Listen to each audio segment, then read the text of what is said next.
Ninja Gaiden II, The Dark Sword of Chaos, was developed and released by Tecmo in 1990 for the Nintendo Entertainment System. It's part of the storied Ninja Gaiden trilogy of games on NES, which are most known for their legendary cutscenes as well as punishing difficulty. These games aren't for the faint of heart, but they are absolutely worth your time if you're a fan of 8-bit platformers. For me as a kid growing up, Ninja Gaiden 2 was my introduction to the series, and at the time I remember being completely awestruck by this game. Keep in mind that up to this point, we'd been playing mostly kiddie platformers like Mario, and although I had rented Castlevania a few times, I had never seen anything quite like Ninja Gaiden. The gameplay in the Ninja Gaiden series is quite similar to Castlevania. Run to the right, collect power-ups and special weapons, and destroy anything that moves. In Castlevania, you've got a whip. In Ninja Gaiden, you've got a sword. You've got a life bar as well as ninja power, which is basically ammo for your special weapons that you find along the way.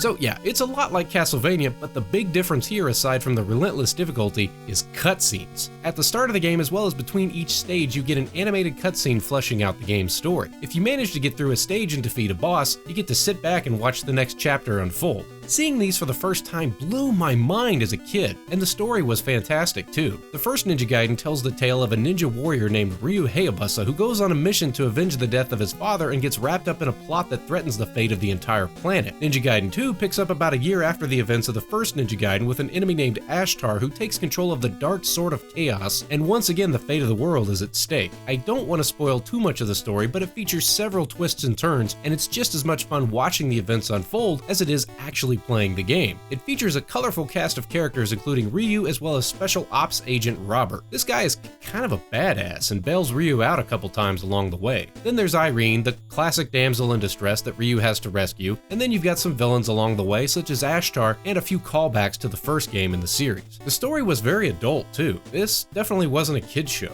At one point, Robert fires a gun to shoot a boss that wasn't quite dead yet, sneaking up behind Ryu. I mean, sure, there were games like Contra where you go around shooting everything in sight, but it was crazy to see him just pull out a gun and shoot someone in movie form. Later on, he does the same thing against Ashtar. It doesn't work, but I mean, holy crap. It's cool because he did the obvious thing and just try to shoot the bad guy rather than stand there monologuing for 20 minutes. I feel like the story scenes are much tighter and more organized in this second Ninja Gaiden game than in the first one. The first one was awesome, don't get me wrong, but I feel like some of the scenes run a little longer than they need to, such as when Ryu meets the CIA agents and they explain the entire plot to him. That scene goes on for like 20 minutes. To quote Total Recall, I don't want to spoil it for you, but rest assured, by the time Ninja Gaiden 2 is over, you get the girl, kill the bad guys, and save the entire planet. It's awesome.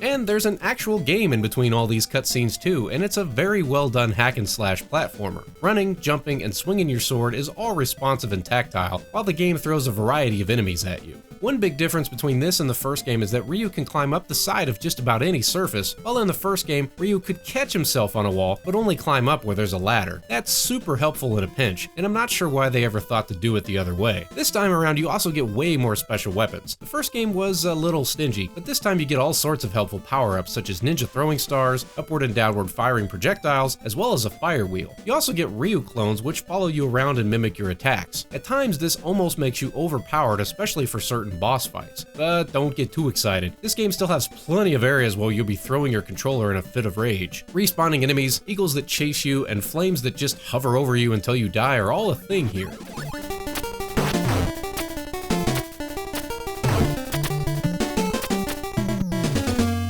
There's a few awkward jumps and some diabolical enemy placement as well. You just have to power through it, and you've got unlimited continues as well as a slew of special weapons, so that's really just the key, making good use of your special weapons. To some degree, there are almost too many special weapons, because just when you get a good one, you accidentally grab one that shoots the wrong way, and then you're kinda screwed on the boss fights. And that's another thing, even with Ryu clones, sometimes these boss fights are just ridiculous. It can be done, but to be honest, we never could get all the way through to the end of this game as kids without the help of the Game Genie. Still, I feel like the difficulty is more balanced here than in the first Ninja Gaiden, and the extra power-ups help. However, that's no help at all when you're up against the stage hazards. This time around, Ninja Gaiden 2 features stage hazards such as wind that changes directions and affects your jumping, dark levels where you can only see the tiny platforms when the lightning flashes, rushing waterfalls that push you all over the place, as well as frozen lakes that leave you slip-sliding away. Yeah, you'll have to bring your A game if you want to see the ending. Adding the stage hazards in with everything else makes for an at times brutal gaming experience, but you can't help but applaud the creativity of the stage hazards. And like I said before, the play control is very tight. It's up to you to just master all of the tools at your disposal and be better at the game. The awesome cutscenes make it worth your while, and if you're interested in the Ninja Gaiden series at all, the more balanced difficulty of Ninja Gaiden 2 makes it a great starting point. What did you think?